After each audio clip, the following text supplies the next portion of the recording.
alors tout de suite ñu jàll ci beneen ponk muy suñu gan ñu dalal ko.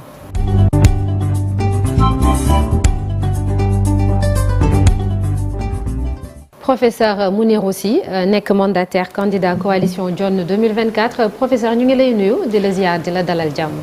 asalaamaaleykum wa rahmatulah maa ngi leen di nuyu di leen fay di kontaan lool ci invitation bi. merci alors actualité bi bari na Chérif ñu bàyyi la nga tàmbali. waaw xanaa fii laaj jeexal rek ñu laaj ci professeur ma xam juriste bi wante aussi homme politique bi ci li nga xamante ne mooy demande de décrispation bi nemmeeku ak libération des détenus yi nga gis noo ko gisee. waaw di ko rafetlu nag parce que xam nga. droit pénal dafa am philosophie la philosophie pénale voudrait que nit ki boo koy arrêté moo am 2 droits fondamentaux yu mu moom mooy lan la def lu yoon tere bañ arrêté ko ak boo ko arrêté fi nga koy denc ñaata temps la fay def loolu c'est fondamental en droit pénal. Il faut savoir l'infraction bi nga xamante ni peuple sénégalais ñoo ko dëxën ci code électoral wax ni lii ku ko def. code pénal waaye. da ngaa ci code pénal je dis code pénal lii ku ko def da nga jalgati yoon ñu signifié la ko ba buñ la arrêté aussi ñu ni la bis sàngam nga war a génn yooyu ay droit la yoo xamante ni dañ la ko war a amal te ñu bare gis nañ ci wàllu manifestation yi arrêté nañ leen xamuñu lu ñu def tëj nañ leen xamuñu kañ leen di génn bien vrai que am na ñoo xam ne aussi la ñu def xam nañ ko ndax am na lu fi xew bu tàkk amee dañ ko taal bu toj amee dañoo sànni bu rey amee dañoo utiliser lu tax ñu rey yooyu yëpp am na fi donc bu lii amee aussi ñu jëm ci wàllu weeru koor ay père de famille ay mère de famille ay xale seen njaboot di sonn ñu xëy suba par rapport ak li xew ci réew mi ñu ne dañ bëgg a lépp dal poser acte boobu dañ koy rafetlu mais aussi ñu jàngat ci leçon la ñu war a tirer ci loolu pour que ëllëg bu yii amee ñu xam nan lañ ci taxawee. ndax itam xëy suba rek bàyyi leen te xamuñu lu tax ñu bàyyi leen moom la ñu bari di poser lan la ñu waxtaane seen biir ba génne leen. xamuñu ko ba léegi. d'accord donc pour man leçon la bu ñu war a tirer pour que ëllëg ñu éviter ko. ministre bi nee na dina def conférence de presse xëy na dina ñëwaat ci éclairage ak interrogation yi ngay poser noonu jëm kon ci lu tax gars yi ñu bàyyi leen. Mahammed Boun Abdallah Dionne mooy sa candidat bokkoon na ci ñaar fukki conseil constitutionnel daal di maintenir nga ñëw waa ci élection malheureusement élection bi toxal nañ ko xamugoon kañ nañ koy jàpp am na lu ci conseil constitutionnel wax lan moo tax yow sa candidat bi bokkul ci en tout cas F25 maanaam candidat yi nga xamante ni ñoom dañoo bëgg FC25 ñu respecter calendrier électoral en fait loolu c'est une erreur d'appréciation parce que fes ci wàllu doxalin ak manifestation ñu génn nga ànd ak ñoom ak bokk ca ñoom bokkul le Dionne 2024 mi ngi ci FC24. gisuma leen ci signataires yi dañuy signé dem bokk parce que démb rek. li may wax ni aar suñu élection exemple je donne. recevoir nañ leen ba waxtaan nañ ci modalité yëpp. ñun suñu option dafa leer on est sur les principes on n'est pas sur la politique politicienne. parce que li ñuy di fàtte tax war ko xam mooy. Boun Abdallah Dionne Mahammed Boun Abdallah Dionne a été premier ministre du Sénégal am na yoo xamante ni mënu ci dugg. c'est-à-dire dafa xam ni état di doxee xam les règles et les procédures parce que état règle ak procédure la boo ko ci génnee état amatul donc moom il était sur le principe contre toute forme de report il l'a dit wax na ko bind na ko te loolu la ñu acté. Deuxièmement li conseil constitutionnel wax daf ko valider daf ko saluer parce que pour une première fois.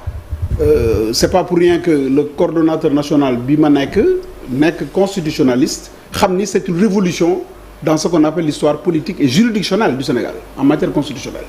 Pour la première fois dans l'histoire du Sénégal le Conseil constitutionnel se déclare compétent pour connaître d'une loi constitutionnelle mais extraordinairement il l'avait évoqué en 2016 que si toutefois ñu laal ce qu'on appelle en droit les clauses d'éternité qui à l'époque était simplement la forme républicaine de l'État et que la réforme yaatal ko dugal mode de scrutin la durée et le nombre de mandats ci la ni bu ñu ko laalee nag en tant que constituant dérivé man mën naa ko contrôler parce que le constituant originaire c'est-à-dire dans le cadre d'un référendum mooy li ñu tuddee révision directe man du ma ko contrôler parce que je ne peux pas contrôler la volonté du peuple direct mais ses représentants bu laalee ci ñeent yooyu ma wax war naa mën a xool ba xam dëppoo naa constitution ou pas kon loolu dañ ciy saluer parce que loolu rare na ci dëkk yu mu am conseil constitutionnel def loolu donc on l'a salué mais la ñu waxoon aussi duñ ko bàyyi mu jàll parce que dafa nekk farata gis nga élection yi ñu jëm dafa nekk des élections inédites parce que président bi nekk en exercice du bokk kon bu ñuy fal dañoo war a fal de manière claire et précise bu leer nga xamante ne doo am benn mbuxum doo am benn lu lëndëm ci affaire boobu moo tax mu ni moom lu yëngu la ko yëngal la ko ëpp doole lan moo indi report bi dafa am lu ñu wax ni candidat ci 20 yi dafa am benn candidat bu dugal dara ca biir conseil constitutionnel te kooku moo war a àtte suba ñu wax ni am na te loolu c'est un secret de polichinelle maintenant est-ce que waruñu leeral loolu. am na maanaam lan na leer maanaam nee nañu dafa am corruption bu am ci benn candidat bu bokk ci 20 yi jëm ca conseil constitutionnel ñaari membre am. mais boo nee c'est un secret de polichinelle. waaw mooy lu leer non dama ni wax jooju non j'ai pas dit que l'affaire existe. dama ni l'information. Ah, c'était dans un communiqué ça. Voilà, l'information est connue moo tax ma ni c'est un secret de politique. Non, on parle toujours de soupçon. waa PDS la ñoom. waaw on parle toujours de soupçon. comme nag c'est un petit cheveu si c'était un petit cheveu comme on appelle en français un crin de cheval il y aurait pas de problème parce que on pourrait même boire la soupe mais c'est une sorte de touffe loo xamante ni boo ko naanee mën ngay am sax benn dégoût wala benn vomissement donc du coup on a proposé. que ñu éclairer affaire boobu ba pare ça permet trois choses que candidat bi fekk dañ ko tuumaal mu setal boppam mën a dugg ci élection yi de manière sereine. ban candidat mooy ki guerre. kin ne dafa guerre. kin ne dafa guerre soupçon waaw deuxièmement parce que du ma ko tudd parce que dañ ko wax non mais ñun dañ ko waa PDS ñoo ko jiiñ ne dafa dugal xaalis biir conseil constitutionnel. conseil constitutionnel ñaari membre lañ fa ciblé. ñooñu itam il faut ñu leeral pour setal seen der parce que ay nit lañu. nekk ay hauts magistrats qui ont eu une carrière exceptionnelle je les connais tous xam naa leen. troisièmement conseil constitutionnel aussi laver image am pour que ëllëg bu décider nii diw la ñu fal kenn du ci teg baat parce que li gën a grave les crises post-électorales du moins sont les plus dangereuses. que les crises mais Mounirou waaw bu fekkee ni dañu fal kenn koo xamante ni dañ ko contesté mais kooku bu toogee il faut mu dawal mais dañ ko contesté donc lu mu teg ci gouvernance dañ koy teggi dañ naan ko amoo légitimité mais professeur baa ñu la nag dama ne sa candidat moo tax ñu bëggoon a gérer loolu yéen dafa mel ni vous voulez une chose et son contraire c'est quoi mooy maanaam buñ joon koroog intervenir na ci Chérif Diop ci édition spéciale li nga wax la wax li ngay wax nii mënuñ koo leeral feeg le 2 xam nga da ngeen ne dañu war a respecter calendrier bi dem élection mais bu fekkente ni mbiram guerre geeg yu ni mel est-ce que jàpp nga ni mën naa leer parce que PDS tegagun dara ci taabal ji lu nit mën a teg ci wàllu preuve. non du question xam nga léegi l'affaire n'est même plus là-bas. dès l'instant que am na information judiciaire. Les preuves seront naturellement données parce que l'enquête va demander ça yow mi accusé foo teg li ngay wax waxuñu ni il faut attendre pour aller. On peut faire en même temps ñun on est dans les principes. arbitre bi lañ jiiñ muy conseil dafa ndànk on est dans les principes. te bëgguma ñu attardé wu ci loolu c'est un élément de la procédure qu'on doit éclairer mais ñun en termes de préparation électorale bi ñu ne gannaaw suba la ñuy dem élection campagne électorale tous nos délégués régionaux ont reçu leur logistique pour préparer la campagne donc on était déjà prêts. Deuxièmement le meeting d'ouverture qu'on devait avoir à Diourbel. On l'a préfinancé à hauteur de 90%. Ça prouve qu'on était prêt pour dérouler ñun. Mais li Chérif di wax Mounirou c'est important. Oui. Il y a le facteur temps. On est à 42 jours de l'élection présidentielle. Oui. Tey jii est-ce que am nañ fi jotu leeral loolu ngay wax. mais loolu c'est du mandat loolu c'est la fin du mandat du président 42 jours de la fin du mandat du président. C'est une question de volonté politique. Tu sais Malick en 24 heures 48 heures on peut régler tous les problèmes de droit c'est une question d'urgence maintenant je veux pas qu'on croit que ñun dañu focaliser ci loolu pour demander un report ou un nouveau report non. da nga ne mënu leen dem élection. non déedéet dañoo ni on a wax ci téléphone bi ko je reprécise. na lii leer dama ni je reprécise sa pensée. moom nday mbi léegi. non je reprécise. parce que itam on est dans le directoire on échange. Il y a des éléments de langage qu'on a partagé. Ce que je dis moi. Non, il n'a pas besoin. Je suis là-dessus. Moi, je suis le coordonnateur, donc je sais ce qu'il a dit. Ce qu'il veut dire mooy problème bu mel nii buñ ko réglé wul avant ñuy dem élection dina jur leneen loo xamante ni duñ ko mën a régler après. Donc il préfère, c'est un souhait qu'il demande que les 20 candidats posent ce problème-là pour qu'on le règle définitivement en allant à l'élection.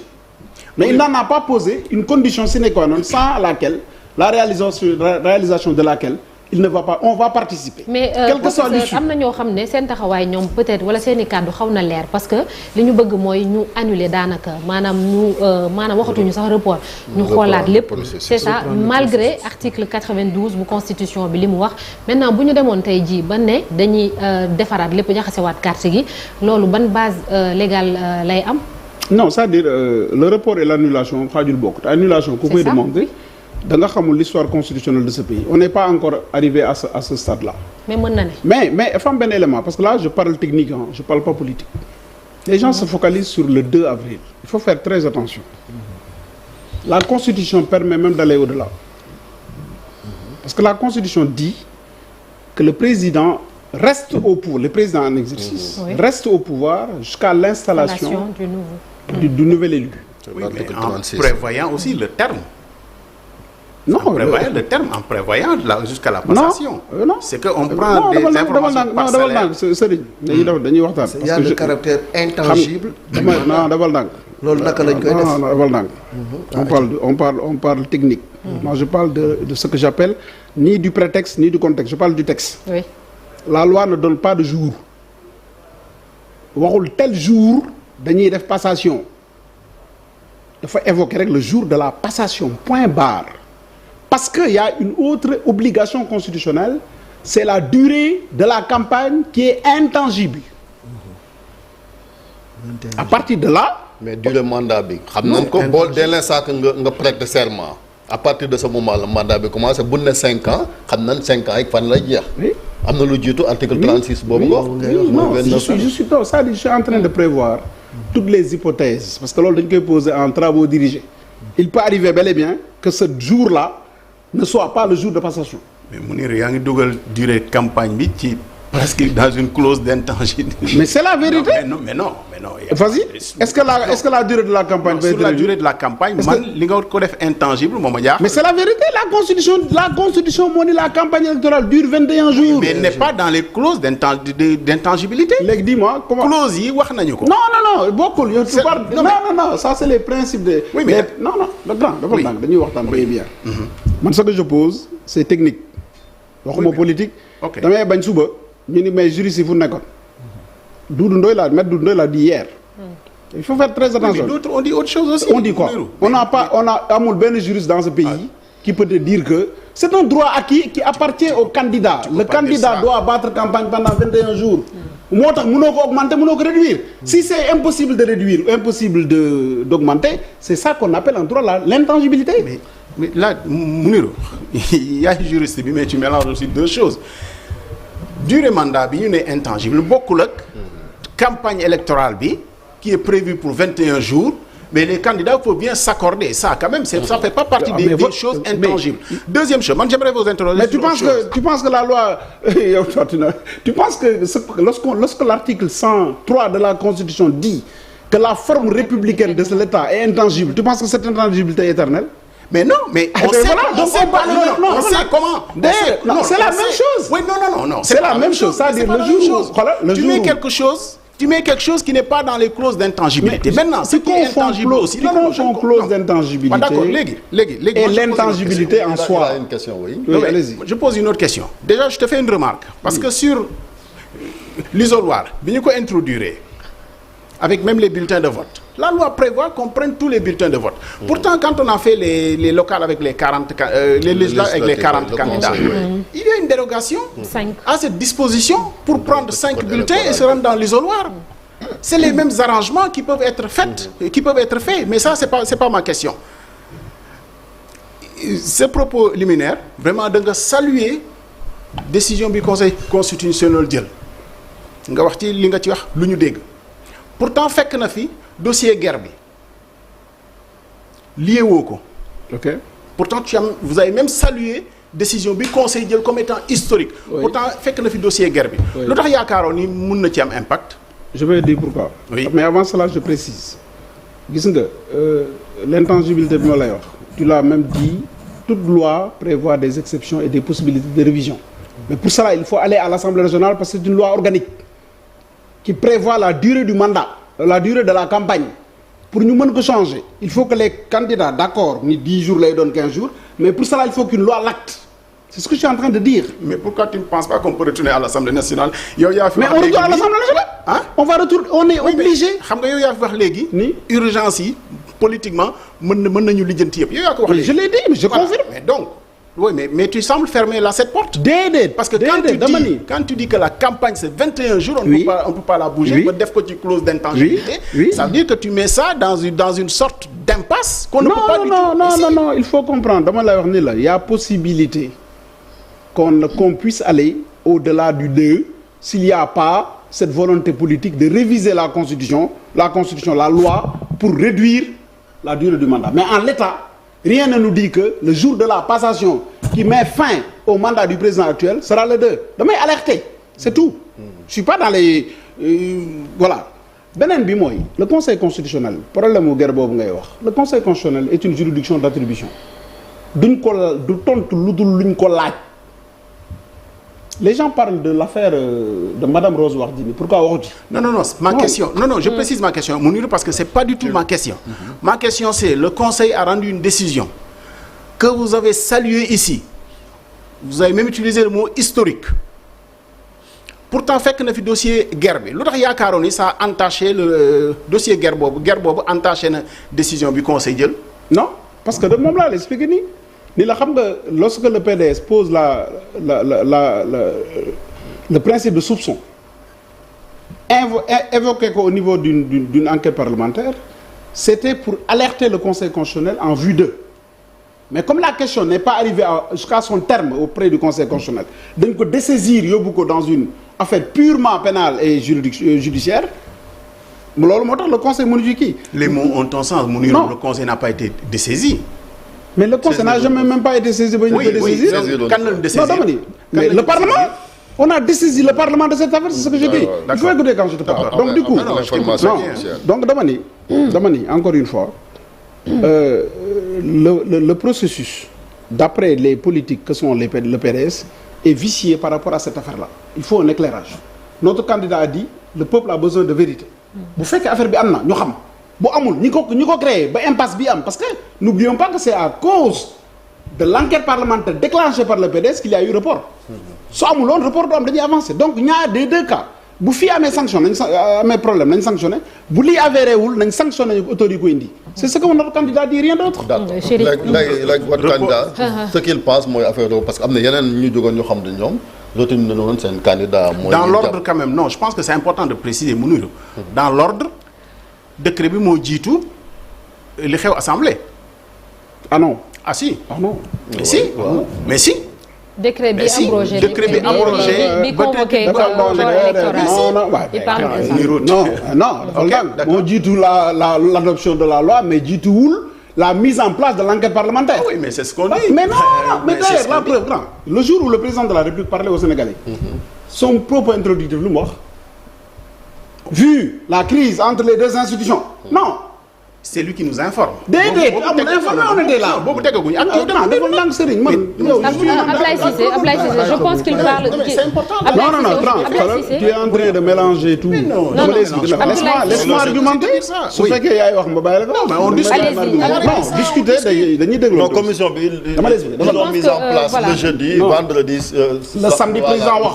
kon kañ ça prouve que y a problème à l'Assemblée nationale avant que le président ne parle d'autant plus que dans les propos introductifs qui sont le soubassement de son report le président daf ko évoqué il y a un problème une crise moom moo ko qualifié noonu crise am na amul c'est lui qui engage entre les institutions que sont l'Assemblée nationale Parlement et le Conseil constitutionnel il l'a dit deuxièmement une candidate boo xamante ni on soupçonne dafa am double nationalité ou pas en vertu de ça je décide de reporter de prendre un décret abrogeant la convocation c'est ce qu'il a dit. mais moi je dis dans les actes posés. non dama ni acte posé weesuwul nekk groupe parlementaire proposer une loi ñu dem bureau Assemblée nationale pour que les gens parlent de ça ñu créer une commission en vue de statuer là-dessus indi ko plénière. Donc loolu c'est avant que le président ne parle. Maintenant l'adoption de la loi proprement dite. Voilà, il parle de l'adoption de la loi après le président donc waaw li ma doon wax mooy débat 48 heures après le président. mais l'adoption de la loi est postérieure. ñiy plaider pour ñu am une élection inclusive. oui ñoom Mamadou Diop Decroix ak ay gaajo gis nga sax nee nañ danañ def benn marche dem ci préfecture ba déposer li ñu bëgg mooy ñoom ñu bokk. te conseil bi retenir leen woon gars yi am na ñoo xam sax ñu ngi waxaat pour Karim Wade bokk Ousmane bokk ñoom ñëpp il faut ñu recommencer à zéro yéen. bon John non loolu moom loolu on l'a défendu sur le principe. mais comme on dit entre la volonté et la réalité il y a un fossé. instant bii nii au moment où je vous parle le conseil constitutionnel a acté les 20 candidats ñun bu ñu sañoon que l'affaire soit ouverte à tout le monde képp ku war a nekk candidat nga ñëw nekk candidat mais li nga bëgg ak li am bokkul. Le Conseil constitutionnel a rendu une décision qu'on qualifie de définitive. Il y en a un de définitif. Une décision qu'on qualifie de définitif. Cette décision étant définitive, les 20 candidats initialement prévus, ñoom ñoo war a concourir en vertu du droit constitutionnel qui voudrait que les décisions du Conseil constitutionnel s'appliquent. Dura lex, sed lex. La loi est dure. Elle est la loi, elle peut être même mauvaise, mais on l'applique. En la contestant. Donc pour man moo tax le PDS a donné acte à la décision rendue par le Conseil constitutionnel. Donc pour moi c'est comme ça. Comme on dit, le vin est tiré, il faut le boire jusqu'à la lie. Et c'est dommage. Parce que tey boo ma sañoon man le PDS qui représente vraiment quelque chose dans ce pays. Non su ma sañoon la. Oui, ce que veut dire que maintenant le conseil a motivé. Non, le rejet de la candidature de Karim Wade. Moi j'adhère complètement à la décision du Conseil constitutionnel en tant que légaliste. Le Conseil constitutionnel c'est le juge qui a le dernier mot. Bi ñuy dem di dugal suñuy dossier les 9 pièces requises xamoon nañu leen moo tax ma ni élection présidentielle c'est pas du caaxaan. Quand tu déclares sur honneur xamal li ngay def ba pare. Est-ce que votre candidat aussi est en règle avec le fisc parce que beneen candidat boo ko soulevé muy Malick Gakou. Il est très ba défier leen yéen ñëpp budul ci mbiram nationalité bi sax. Notre candidat. Non dafa défier tous les candidats. waaw ñun moom xam nga moo tax ma ni le crise fiscal amul. xam nga lan moo am déclaration sur honneur que tu es conforme au fisc. Maintenant la personne qui conteste ça day dugal recours devant le Conseil constitutionnel ni ko waa ji telle condition sur les 9 remplir ko. Maintenant loolu wax la quoi bu fekkee nag am na ay preuves malheureusement c'est forclos parce qu'il fallait le faire 48 heures après la production de la décision provisoire la décision elle est définitive. Donc pour man le caractère inclusif c'était un souhait une volonté ferme mais malheureusement lii la yàlla indi kon on peut aller à l'élection. Oui, dernière question aussi parce que yaa ngi mooy ci argument PDS yi on rappelle aussi seen candidat da doon xëccoo ak candidat bin jiiñ pour nekk candidat Benno Bokk Yaakaar. en fait bëgg leen a kii ci brèche boobu yéen it pour fragiliser ko. xëccoo c'est trop dire. Ah si da ngeen doon xëccoo. Non damay expliquer. Vous étiez candidat à la candidature au sein de Benno yow mi Benno nga nekk. Non xëccoo c'est trop dire xam nga toog sa rox am ku ñëw ni la damay dem mais boo ñëwee kaay bokk Malick dafa demoon fële bokkul ci affaire yi génn na nekk ci benn banque di liggéey. mooy waaw. kooku ne kaay bokk. kilifa gii nga xamante ni moo war a bàyyi ni ko kaay bokk. Macky Sall moo ne waaw Macky Sall moo Mouhamed Boun Abdallah Dionne ni ko kaay bokk la ki ne damaa bëgg a bokk ki ne la kaay bokk kañ bu jotee joxe ne damaa bëgg a bokk sax peut-être moo gën a. moo gën a crédible. d'accord si vous comparez man je parle de non dafa maa laaj. man ne ko xëccoo amul dafa naan je parle ni de légitimité ni de crédibilité. Je parle des faits. Les faits ça veut dire quoi Malick bu ñu ñëwee fekk la nga doog sa kër nga ñëw ñu ne la kaay ma may la kaasu ataaya kaay ñëw kër ga naan si ataaya ak ki ñëw fekk ngay ataaya mu ñëw toog damaa bëgg a naan ataaya ngay joxe kaas ba ci Malick nga tëb ko. Attention Malick day gis boppam danaan man maa ngi woon fa ma nekk bëgguma naan ataaya xaw ma luy ataaya mu ñëw invité ma ci ataaya ji ba pare ni ma kaay sama kër ma jox la ataaya joxe jot mu tëb ma voilà c'est ça la chose. les faits c'est ça dafa maa laaj. Ablaye Cissé tu laisses Malick s'il te plaît poser sa question. parce que tey ñi ngi inéluctablement ñi ngi jëm ci ay élections lu ñuy wax ne c'est un rendez-vous entre un homme et le peuple. tey Boun Dionne bi nga xam ne mi ngi dem ci élections yi. lan la nar a teg ci loxo Sénégalais yi d'autant que moom mën nañu jàpp ni il est comptable de la gestion de Macky Sall parce que il a été son premier ministre donc lu Macky def moom loxoom takk na. c'est ça léegi lan ngeen di teg ci loxo Sénégalais. loolu qu'est-ce que vous voulez apporter de neuf. ce que nous va apporter de neuf d'abord on assume le bilan des 5 ans de premier ministre de Boun Abdallah Dionne dans lequel beaucoup de réalisations positives ont été faites et beaucoup de problèmes que nous vivons actuellement n'ont pas existé. En son temps, il n'y a pas eu d'arrestation massive, il n'y a pas eu de casse, il n'y a rien eu parce qu'en souterrain, il réglait plein de choses. Voilà. Voilà. Donc là, c'est un problème qui est né au moment où il n'était même pas encore Premier ministre. Bref. Deuxième chose, c'est ce qu'on va amener. On va réformer la vision politique du Sénégal. Parce que déjà, Boun Abdallah Dionne sera le candidat qui n'a pas de parti politique. On n'a pas des militants, on aura des compagnons. Vision Macky Sall de yàgg na koo défendre. Non da koy défendre selon la vision du président Macky Sall rek la daan wax. mais li bàyyi faalu Macky Sall tey bu bëggee ñëw samp ndëndam dañuy jàpp ne am Macky la. C'est ça le propre d'un premier ministre. Le premier ministre, c'est celui qui exécute la politique définie par le chef de l'État. Sinon, tu n'es pas premier ministre. Donc on l'assume, côté boobu on l'assume. Mais ça ne veut pas dire que tout ce que l'on a mis en place pour le déroulement, il est pour. La preuve, il est le candidat non plus des projets, comme c'est le cas du mandat y passé, mais le candidat des réformes. On va aller vers des choses ponctuelles et pratiques. En réformant l'État d'abord. Parce qu'il y a le programme. On réforme l'État au sens propre, commençant par la séparation des pouvoirs, pour diminuer le maximum de pouvoir du président de la République. Deuxièmement, c'est le seul candidat qui décide de faire un mandat de 5 ans. Non, c'est-à-dire, on n'est pas dans la déclaration. Et on peut préciser que signé une charte assise nationale. Absolument, bon. On l'a signé, on était là-bas. Dama l'expliquer. Non, Serigne. Xam nga Sénégal dafa naqadee ne dafa méttee nekk li Serigne Cheikh daan wax dafa neex a dund mais naqadee nekk mooy nit day wax waxam ñu dute ci moom. parce que dafa am lu fi xew. waaw d'accord mais dama ni jiitu rek. xam nga nag léegi nag. on a vécu un traumatisme on le laisse terminer s'il vous plaît on le laisse terminer. Heureusement rien n'est flou ici, tout est clair. Heureusement il y a aucune nébulosité. C'est une clarté. D'accord. C'est une non dinañ la question de Malick elle est pertinente. Laissez-moi terminer ça. Mais moom ma ko laaj su ma ko laajoon lu ma ci tontu. Programme yi mënu ma ko dérouler fii parce que c'est un programme de 45 points. Mais je donnerai 3 ou 4 points ngeen xam. Donc c'est quelqu'un qui vient pour un mandat de 5 ans. En vue d'accélérer la chose, d'abord réconcilier les Sénégalais. Avoir une administration et un État juste. En passant par la justice. On a conscience sur le caractère pénal. Deuxièmement, il décide, avec son ministre garde des Sceaux, de sortir du Conseil supérieur de la magistrature. Laisser à la magistrature le soin de gérer la carrière des magistrats, comme chez nous à l'université. C'est le CAMES qui gère la carrière des enseignants. Le côté économique, c'est très important pour le problème des enfants qui prennent la mer. Il décide que premier degré, en dehors de la désignation de son premier ministre, c'est de supprimer les licences de pêche. En vue d'aider les pêcheurs, les mareyeurs, de ne plus prendre les pirogues de fortune pour brasser la mer, ainsi de suite. C'est des choses qu'il a décidé.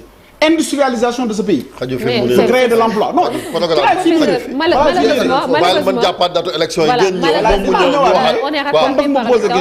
que c'est l'occasion qui fait le larron. Voilà, donc j'en profite pour expliquer aux Sénégalais. Non, n'est pas le plan B. C'est important. Il n'est pas le plan B. Non, dama ni réeroo nañu. Non, ñi ngi déggoo ñi ngi jokkoo réeroo wul. Serigne, waaw léegi foofu nga fa la lay tontu. Damay terminer foofu madame. Serigne, Chérif, Malick, dama julli fajar naan sama café ñëw. Depuis septembre, Macky Sall, le président Macky Sall et le premier ministre Boun Abdallah Dionne ne se sont pas vus, ne se sont pas parlé ni au téléphone ni physiquement.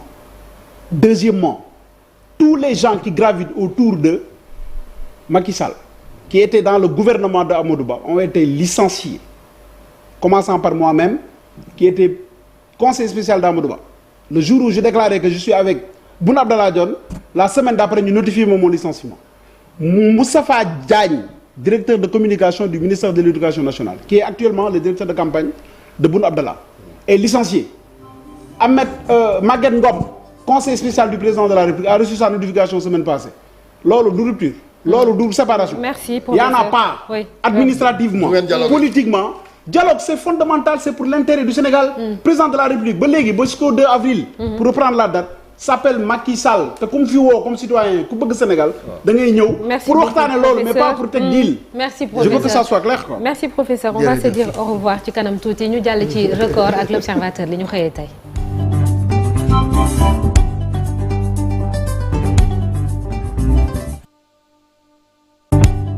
ñu xool l'observateur li mu xëyee tey Pape Samba ci xëtam bu njëkk mardi 20 février 2024 à la une